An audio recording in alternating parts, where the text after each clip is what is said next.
Halo, assalamualaikum teman-teman. Balik lagi sama aku Shirley, dan sekarang video ini adalah video ini berdasarkan pengalaman aku, tips dari aku. Jadi buat langsung aja ya ke videonya. Jadi buat kalian calon orang tua baru yang sekarang sangat sedang menantikan anak-anaknya, yang biasanya tuh lapar mata, pengen belanja ini, pengen belanja itu, ngeliat ini pengen, ngeliat itu pengen, padahal belum tentu kita benar-benar butuh apa yang akan kita beli itu. Hanya karena kita melihat, oh iya ini bagus deh buat anak, nanti mau kayak gini, nanti mau kayak gitu.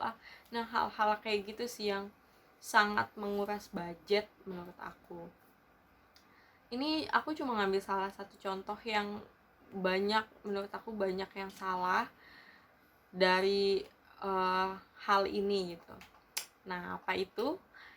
Ini adalah tempat tidur bayi.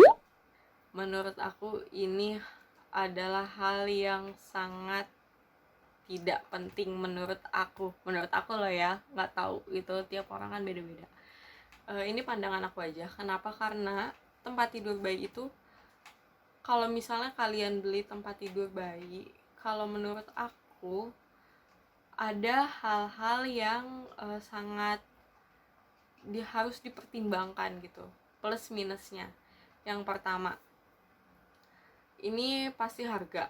Ini lumayan loh, tempat tidur bayi itu nggak murah, biasanya sekitar 800.000 ke atas atau harga tempat tidur bayi. Yang kedua, makan tempat dan sumpek. Ini buat kalian yang mungkin kamarnya minimalis, rumahnya minimalis, pengen punya tempat tidur bayi sendiri gitu.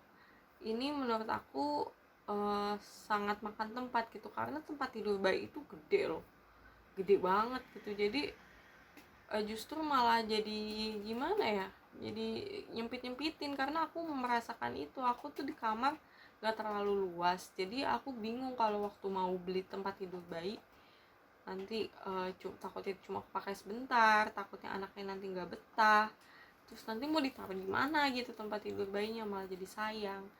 Itu yang kedua.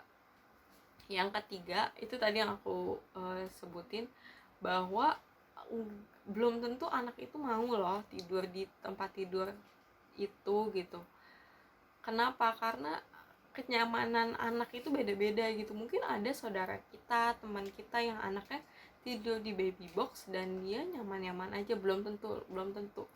Ada temen aku yang udah beli baby box yang lumayan mahal, harganya juta-jutaan, tapi begitu anaknya ditaruh di situ nangis, nggak tidur, nggak pules, jadi itu nggak kepake sama sekali.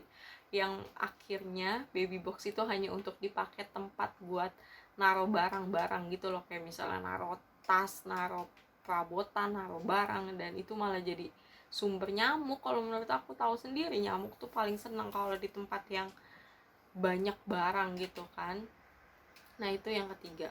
Yang keempat adalah kalau misalnya kita tidur pisah dengan anak, itu akan sedikit merepotkan kita.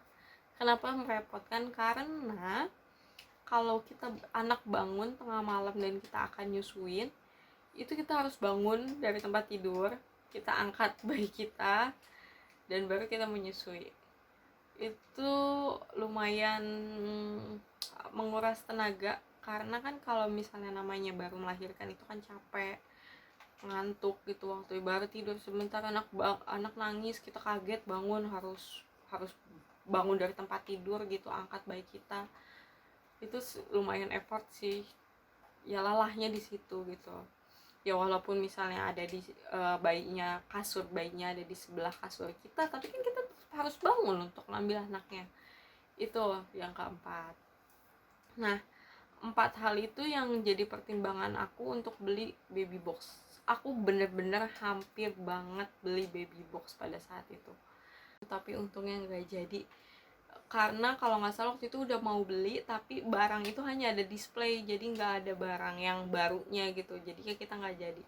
Untungnya nggak jadi beli itu. Akhirnya ini aku bakalan share nih gimana nih solusinya dari empat pertimbangan itu yang menurut aku adalah sangat helpful dan nggak terpikirkan gitu, ini pun nggak sengaja. Nah, aku adalah memanfaatkan kasur yang ada. Jadi gini kan, kita kan kasur utama kita kan pasti ukurannya queen atau king size gitu kan. Nah, itu cukup untuk berdua. Sebenarnya cukup juga untuk bayi kita di tengah gitu, tapi sangat beresiko kalau misalnya bayi itu tidur di satu kasur sama kita, yang kita juga takutnya dia ketindihan tangan kita lah, takutnya ketindihan selimut kita lah, ketindihan bantal guling kita lah, itu kan sangat tidak safety ya. Jadi aku mengantisipasi itu dengan cara nambah kasur extra bed gitu. Jadi aku kan kasurnya agak tinggi gitu ya, yang tinggi. Nah, kebetulan di rumah tuh ada juga kasur, tahu kan kasur tingkat gitu. Itu tuh kebetulan tingginya sama dan itu ukurannya single. Jadi itu aku dempetin gitu loh. Jadi kasurnya itu jadi panjang, jadi lebar. Kalaupun misalnya kalian punya kasurnya yang di bawah, misalnya spring bednya di bawah atau kasur apapun yang di bawah, kalian bisa beli lagi kasur yang tingginya sama kasur utama kalian, itu ukuran single. Itu tuh kepake banget, bener-bener kepake banget. Jadi kita bisa tidur bareng-bareng tapi nggak kesempitan, aman, lega gitu. Terus ya memang sih sama-sama sumpek, enggak sumpek, sama-sama makan tempat, tapi kasur itu tuh kepake untuk nantinya lagi gitu. Jadi kalau misalnya baby box kita hanya kepakainya mungkin sampai anak umur 1 tahun atau sampai 3 tahun gitu, cuma itu jarang terjadi. Ini kasur ini tuh bisa terpakai sampai anak kita gede. Jadi kasur yang kita tambahin itu syukur-syukur kalau kalian udah punya di rumah ya, jadi nggak usah beli lagi. Itu tuh bisa banget gitu, nanti kalau ketika anak kita udah mulai besar, udah bisa tidur sendiri, udah bisa kita pisahin deh kasurnya. Jadi itu enak banget gitu. Nah, aku kan tadinya pakai kasur queen dan single digabung gitu kan, didempetin. Tapi kan kasur aku tinggi, itu pernah kejadian anak aku jatuh saat dia udah mulai belajar berguling.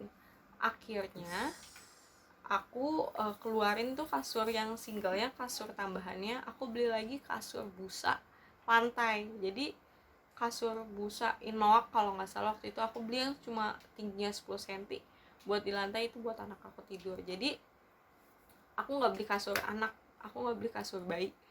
Jadi aku beli kasur yang bisa dipakai kira-kira long lasting gitu, yang kira-kira lama dipakai untuk anak. Nah, yang kayak gini tuh bener-bener bisa menekan kos kita saat kita mempersiapkan kelahiran anak. Ini tuh harus banget dipertimbangin karena banyak cerita-cerita, banyak kejadian teman-teman yang mubazir, udah beli baby box tapi nggak kepake, udah beli baby box tapi anaknya nggak mau, atau dipakainya cuma sebentar gitu. Itu sangat sayang banget, dan kalaupun kita akan jual lagi harganya jadi di bawah dan kita justru malah rugi. Jadi saran dari aku adalah kita lebih baik itu kalau misalnya kita ada uang, kita beliin kasur yang tingginya sama dengan kasur kita, jadi itu bisa dipakai lagi lama gitu. Jadi nggak hanya untuk 1, 2 atau 3 tahun, itu bisa lama dipakainya. Nah, tapi kalau misalnya kalian pun pengen pakai baby box ya nggak apa-apa juga gitu. Toh baby box juga dia aman kan, dia bisa ada jaringnya gitu. Kalau misal kalian tinggal, nggak takut anak jatuh, nggak takut anak terguling gitu. Itu terserah sih, opsi masing-masing, pilihan masing-masing aja. Kalau aku cuma saran aja, sebagai masukan aja, siapa tahu kalian lagi bingung nih beli baby box atau enggak, perlu atau enggak. Nah, ini sih sedikit masukan dari aku gitu, siapa tahu bisa membantu kalian untuk menentukan pilihan, dan pilihan tetap balik lagi sama kalian semua.